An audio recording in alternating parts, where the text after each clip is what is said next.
now accepting applications for driven and knowledgeable sports fans who want to start their very own podcast about their favorite team. Sports War Radio has an international audience and is growing fast. Don't miss the chance to become the go-to news source for your favorite team. Email sportswarradio@gmail.com and tell us why you would be a great addition to our team. Sports War Radio. Let the battle begin. Now is the time to get your voice heard. Sports War Radio is now accepting applications for driven and knowledgeable sports fans who want to start their very own podcast about their favorite team. Sports War Radio has an international audience and is growing fast. Don't miss the chance to become the go-to news source for your favorite team. Email sportswarradio@gmail.com and tell us why you would be a great addition to our team. Sports War Radio. Let the battle begin.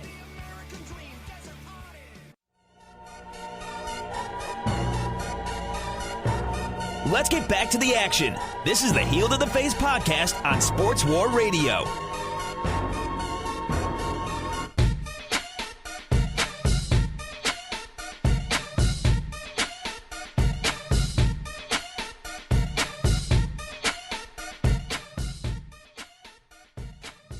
Back on the Heel to the Face podcast, it is time for the 3 count. We've got 3 questions for you this week, including our Twitter question of the week, which will lead off this segment.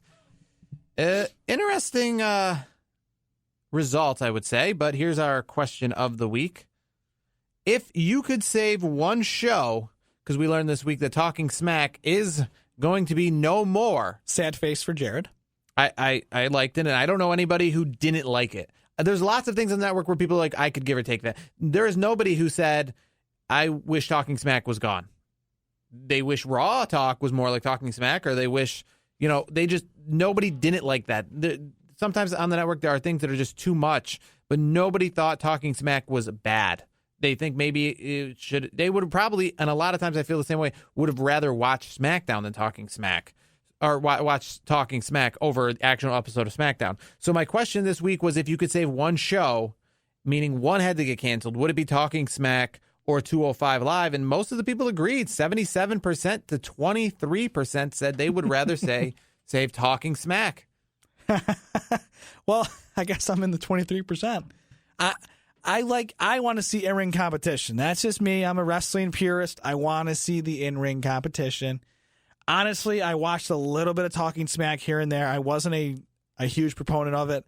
I wasn't staying tuned. I wasn't flipping to the network after SmackDown to watch it. I wasn't going back to watch it on the network. So I guess I'm one of those people where I'm like, if I had to choose between a talk show or actual wrestling, I'm going with actual wrestling. So I guess I'm in the minority. But that's the thing. I felt Talking Smack was actually wrestling in the regard of it kept storylines going. It wasn't just like a recap show. It was something where a lot of stuff on the following week on SmackDown, they'd say, like last week on Talking Smack, this happened. The challenges were made. Statements were made. Daniel Bryan would be like, yeah, you know what? We need to have that for a women's match.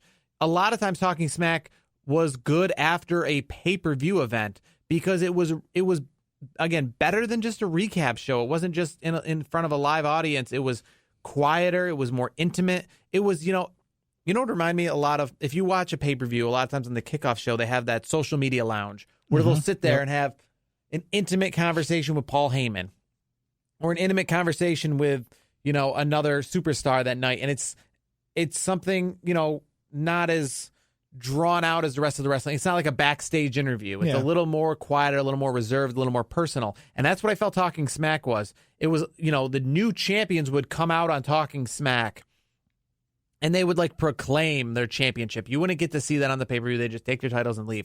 But they would proclaim their championships, and then somebody else who might want to challenge them would come out on Talking Smack, and it would start. So by the time SmackDown started, it wasn't like, I wonder who The Miz is going to fight for the Intercontinental title next. It was already something interesting.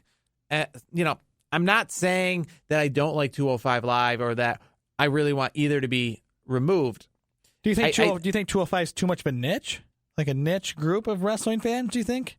Or do you think, because I I understand where you're coming from, where it sets up, different storylines and stuff. I guess I'm just a wrestler. Yes, I want to hear people talk on the mic and see the storylines build.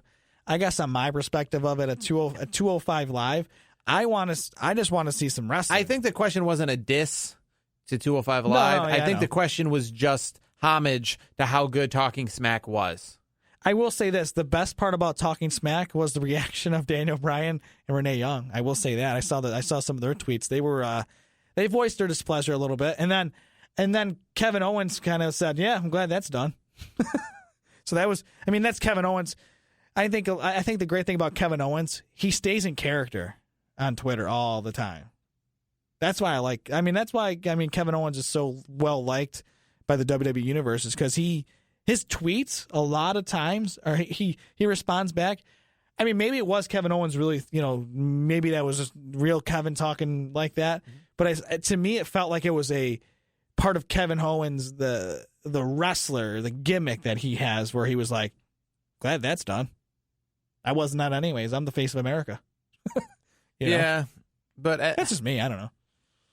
I like Talking Smack. I'm going to miss it. If they should, I'd like to see it maybe even kept a little bit just for after pay-per-views. I don't know what the reasoning to get rid of it was. I guess that's a good question. Vince didn't like it, apparently. That's what it was. Vince made the call on it. That's what I read. I read that Vince wasn't happy with it, and he said, "I'm just gonna, you know what? I don't want to do it anymore. I don't want to do it anymore. I'm done." Well, then be done with Raw talk as well. I agree 110%. If you're gonna take one of those after shows off, you get rid of the Raw. I've never watched the Raw one at all. I've at least watched Talking Smack. It's not one of those things where I go after SmackDown and watch it. I've watched it later on, not all the time, but at least it brought me in a couple times where, okay, I'll watch it for a hot minute and just to see what's going on. I've seen it a couple times. The Raw after stuff, I don't watch that. I've never watched a single one of them. I mean, if you're gonna get rid of Talking Smack, then you might as well get rid of Raw, or you get rid of Raw. They don't really do the Raw talk too much. I want to say they do it sometimes after the pay-per-view events. They don't really do it after Raw anymore. It's one of those weird things. If you're going to have something like that on Raw, and you get rid of the one on SmackDown, when the WWE Universe clearly enjoys the Talking Smack better, then why the hell would you get rid of it? I'm not a fan of it. I mean, I could care less if it's gone. I'm not heartbroken. I know you liked it. I'm not as heartbroken about it, but if you're going to get rid of that, then don't do that Raw talk stuff. You know what I mean? That's just me. If you ever want to be reminded of some dumb things, go on the WWE Network, and it's hard to believe that the WWE Network's not really that old. I mean, it's been around since, 2014? Yeah, it's 2017. But for the first year and a half, they had a Raw and SmackDown pre- and post-show. I want to say very recently, do they still have the Raw pre-show? Yeah, I think they do. I think they still Either do. that or they just got rid of it very recently. But I think they do. If you go on the network, you can see that they've had a Raw and a SmackDown pre- and post-show for solid, post-shows. That's the thing, too. Not just pre-shows, but post-shows for a year and a half. And I want to say, I watched none of those. I didn't watch and them it's either. hard to believe that they even, because I feel like they were quick-lived. And now looking back on it, I'm like, wow, I can't believe there was a Raw post-show for a full year. I never watched it. My thing is, living on the East Coast, you can't. No, it's 11:15 when you get done with Raw. I'm going to bed. I got to work in the morning. You know what I mean? It's not like you got to work in the morning too, and we both get up early. So it's like for me to stay up until 11:15, especially during if I got to work on Tuesday morning, that's a challenge in itself. If I'm not watching, if Raw wasn't on, I'm probably in bed falling asleep by 10:30. I mean, sometimes I've done that where, thank God for DVR. I will watch Raw until 10 o'clock. I'll go to bed. I'll wake up early enough in the morning where, okay, I can fast forward through the junk for the last hour and 15 minutes and watch it in the morning. I've done that before. If I'm tired enough, SmackDown is perfect where you're on at 8, you're off at 10.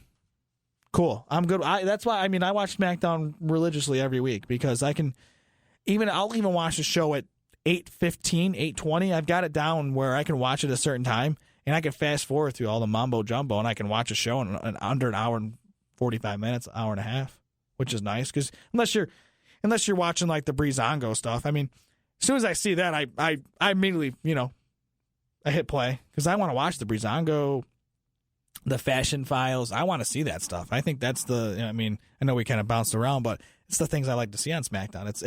It's cheesy, but it's funny. It's a little bit more of a comic relief. It's entertaining, but So moving on to the second question, the Mae Young Classic last week kind of got underway. They started taping some matches for the event.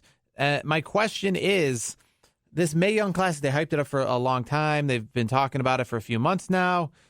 I don't feel like I'm that interested. So is it that I'm not that interested, or is it because it's like a pre-taped tournament? And if it was a regular live tournament, would my interest be higher? I feel that's how I would be. I feel that I'm only assuming, but I feel like that's how you would be too. If it was a live thing, I think you'd be more interested. It's like anything that was pre-taped. Here's my thing: before SmackDown moved back to Tuesdays, you get all the spoilers ahead of time anyway. So it's like, okay, why the hell do I watch SmackDown when I can go online and find all the spoilers anyways? So at that point, you know things are going to leak. To a point, I think they're going to leak enough where you're going to see some things out there. So yes, if it was live, my interest would peak up a little bit because I want to see the competition. But being that it's being taped now and aired later, the only show that I can get that gets away with it, and in my book they can get away with it, where I don't get the spoilers, or at least I don't look for the spoilers, or see it pop up, is NXT. Anything else, I'm like, no. If it's taped, I don't care. I'm gonna find out. I'll go online and look at an article in 5 minutes and find out what I need to know. So, yeah, to answer your question, I would say if it's live, it would definitely create more interest. It depends on when it's live, because I might still watch it anyways, depending on what time it shows up. If it's like 3 o'clock in the afternoon on a Friday or something like that, I might not be watching it live. I feel, what would pique my interest? Some sort of importance. I still haven't felt that there's any sort of importance placed on this tournament. You're crowned the Mae Young Classic champion, and I don't think this is going to be an annual tournament. And I have my problem with these tournaments is there are multiple days. And it's not like, like the King of the Ring, where I felt that had a little more importance and involved a lot of the big name superstars, and it was kind of like a Royal Rumble. This is like a multiple day thing. If this was a tournament that, let's say, took place in the length of one show, I would probably be pretty interested. Same with the cruiserweights. Same with the UK tournament. I felt that it was like multiple shows. Yeah, if it was condensed to one, yeah. I'm sitting here watching 2 hours of wrestling, and really, I'm not getting. There's no winner. There's just some people who advanced. There's some people I've never heard of before advancing to the third round of a tournament that I'm not sure. I don't know what it matters for. My thing is, why not make it an annual tournament then? Well, I mean, maybe they will. They could make an annual tournament, but like I said, I think that's probably what would stop me from really caring to. If the Mae Young Classic was one single event, then I would probably watch it. And I'm not saying I won't watch it now, but I'd be more interested in it. The fact that it's like I got to watch 2.5 hours of women's wrestling, a lot of people I've never heard of before. A lot of the women I know are like NXT people. They're repackaging to kind of be like a different angle. They're bringing superstars around the world. That's their whole gimmick behind it. Like, oh, we're going to bring people from Japan, and we're going to bring people from here and there. But the problem is they're really not superstars. They're wrestlers. And what I say by that is because superstar to me implies that I know who they are. I can't be like, well, this woman's a big deal in China. Like, define big deal. You know what, though? Even if they're a big deal, I mean, if Shinsuke Nakamura, he's a living legend in Japan. You know what I mean? But it took a lot of promo and a lot of the hype machine in WWE to kind of sell that. I don't want to watch some tournament where it's like a 5-second promo. They're trying to tell me that this woman's Shinsuke Nakamura in the women's division out in Japan or in China. I need more than just like the little blurb when she's coming to the ring. Like, oh, here comes this person. She's a huge name out in China. Like, I need that WWE hype package of like how long did Shinsuke Nakamura got hyped by actually physically competing, by being in like meaningful rivalries in NXT for like a year, to hype him to come to WWE. It wasn't just Shinsuke Nakamura in some 16-man tournament. You've never heard of him before. And when he's coming to the ring, it says Shinsuke Nakamura. And then at the bottom, it says like big deal in Japan. I think it's from WWE perspective, I think it would be more, okay, this is Japan's, greatest export, or this is China's greatest export. I think it's trying to get more fans across the board. Yes, WWE is a global brand, but maybe they want to, spike the interest, maybe get some more buys and more viewership and more numbers in other countries that maybe aren't the United States or the United Kingdom. Maybe they want to